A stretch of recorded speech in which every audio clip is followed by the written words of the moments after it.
whatever it is, but the strategies become expansive. We start seeing different ways to meet needs. Um,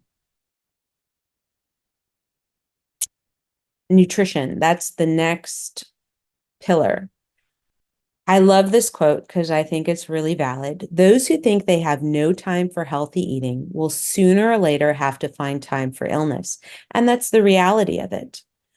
If we don't, we go into our teens, our 20s, our 30s, thinking we're invincible, thinking we can eat whatever we want to eat, not really paying attention to healthy eating per se. And then at 40s, 50s, we get diagnosed with diabetes. We have that first heart attack. And it's like, how did I all of a sudden get diabetes? We didn't all of a sudden get diabetes. That diabetes has been festering for years. We've been really working at it.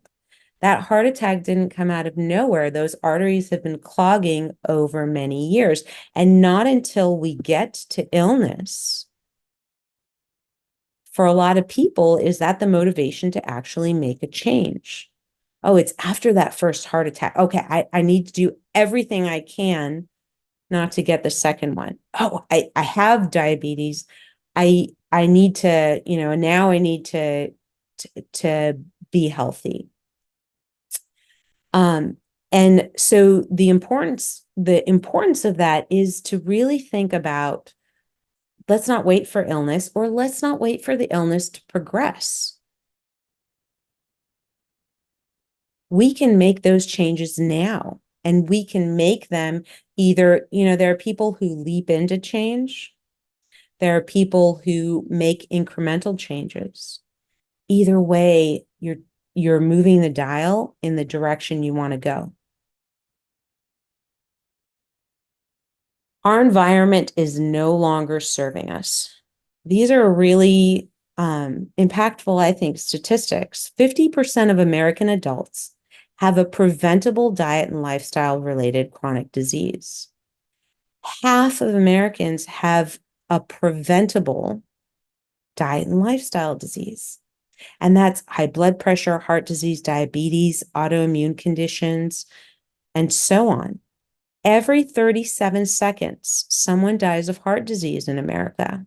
Heart disease is still our #1 killer in America, despite it being linked largely to diet and lifestyle. 1 in 3 Americans born in 2000 or later will develop diabetes in their lifetime, a third of the population.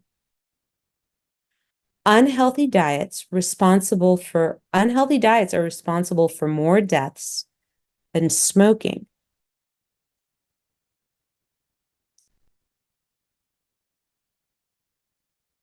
For me, it comes down to the way that I like to talk about nutrition is not what we can or can't have. I love to encourage people to focus on, what do we want to make the most of? Where do we want to put our priority? Where do we want to put the focus of our food, right? And we want to make the majority of our food the most nutritious and health promoting. What are the most nutritious and health promoting foods? There are fruits, our vegetables, our whole grains, our starchy vegetables, our legumes, and some nuts and seeds. Those are the foods that are full of vitamins, minerals, phytochemicals, antioxidants. Those are the full foods that reduce inflammation in our systems, enhance our immune system, and prevent and reverse disease. Those are the foods that we want to spend the majority of our time on. And in this day and age where recipes are rampant, you can find them all over. You're really limited only by your imagination as to what you want to eat and how you can make that in a healthier way. And that's the way that I like to encourage people. If you're not already on the whole food plant-based path, or you're not already incorporating the healthier foods, it's Let's connect to, what do I actually like to eat? This is, again, coming back to yourself. If you are not somebody who likes to eat kale or broccoli, trying to force yourself to eat kale or broccoli is not going to be sustainably successful over life. And you don't need to eat kale or broccoli to be healthy. There are a variety of vegetables you can pick from. Pick the ones you love and eat those, in big portions and plentiful, right? I love Ethiopian food. How do I make that in a healthy way? I love burritos. How do I make the healthiest burrito I can have? I love pad thai. How do I do that um, in a health promoting way? And that goes back to connecting to, and what do I enjoy? What do I want to eat? How do I make that in the healthiest way? That allows sustainability. And that connection to self helps embed that sense of safety. When we try and force ourselves to eat that kale and broccoli that we don't love, we're repressing, we're suppressing our own nutritional preferences. We're telling our body, don't trust yourself. Danger, danger, danger, inflammatory cascade. So even though we're eating the healthier foods, the kale and the broccoli, there's an inflammatory cascade happening in our body because we're actually sending messages of danger. And the beauty is there are so many different varieties of foods that you can eat in so many different packages that there really is no reason to repress and suppress our personal preferences. Activity. Less than 5% of adults are physically active for 30 minutes a day. 1 in 3 children is physically active every day. 1 in 4 adults and 1 in 5 adolescents meets the physical guidelines for aerobic and muscle strengthening activities. It's about movement, not exercise. This is a really important piece. We have become a very sedentary society. And sedentary in the sense, even those people who actively exercise, formal exercise on a daily basis, how we define our activity is not what we're doing for a little bit of the time, but what we're doing for the majority of the time. And the majority of the time, most people are sedentary. They're sitting by a computer, they're sitting at a desk, they're sitting in front of a device, but they're sitting. They're not moving. In many other cultures and also in our own ancestry, movement was what was happening on a daily basis. Movement was the ongoing thing. We didn't drive 2 minutes to the store. We walked the 3 blocks to the store. People spent time outdoors. People, they agriculturally working, but we were out and about. We were moving our bodies. And that is what is important. It's fun. This is the same kind of thing, connecting to self, right? So many of us check the box. I did my 30 minutes. I did my 60 minutes and I hated every second of it. I dragged myself to the gym every single day. You don't have to go to the gym to meet your needs for movement. You can connect to, what do I actually like to do? Oh, you know what? I love to dance. I love to ride my bike. I love to go for walks outdoors. I love yoga. Whatever it is, you can connect to that. And that, when you love it, you'll do it. And you'll do it happily, and you'll do it willingly, not out of obligation, not out of a sense of danger or consequence, right? So as activity, what's the actual recommendation. The recommendation is really to balance aerobic, resistance, flexibility, and balance. Aerobic, so many different choices. You can run, walk, hike, dance. And the recommendation is moderate intensity, greater than 30 minutes, 5 days a week.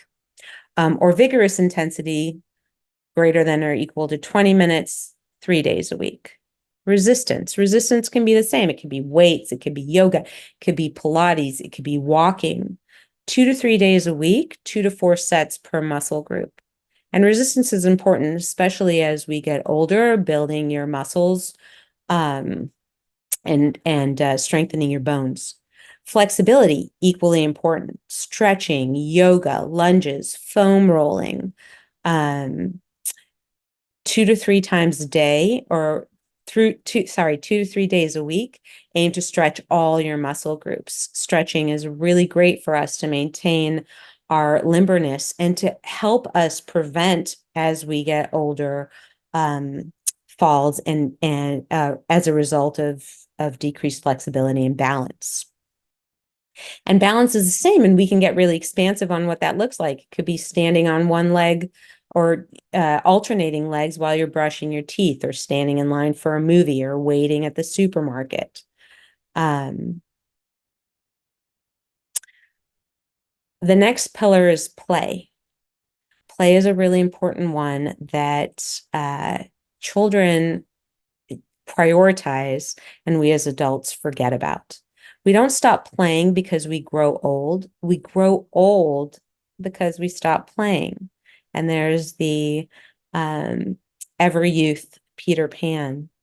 Play deprivation actually has significant costs, including emotional dysregulation, increased depression, rigidity, inflexibility, decreased adaptability, self-regulation, ability to cope, impulse control, anger management, and superficial interpersonal relationships. What is play? Play is spontaneously engaging in an activity where you're not attached to the actual outcome. You're there in the present moment, gaining joy and feeling pleasure in this playful environment. And the beauty about play is that anxiety and signals of danger can't happen while you're playing. You can't be playing and seeing the tiger. You're either playing or you're seeing the tiger. The benefits of play. And there are many. There's brain health. It improves our intelligence, our creativity, our innovation, our joy. It helps us create new connections and integrate and regulate our emotions. It improves our mood and reduces anxiety. It modifies inflammation, especially when laughter is accompanying play. Studies show that it reduces inflammation and pain in the body, decreases blood pressure, enhances our circulation, and boosts our immunity. How do we play? Many of us, there's actually a lot of play personalities.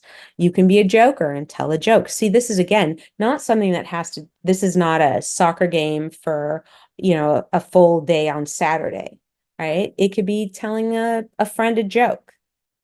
It could be laughing together about an experience. It could be playing a board game all together. It could be racing with a friend as part of your activity too. So it can get really creative. It could be drawing a picture, could be coloring. It could be telling a story or writing a story. Sleep. Sleep deprivation is actually pretty rampant. More people get less than 7 to 8 hours than those that actually get 7 to 8 restful hours of sleep a night.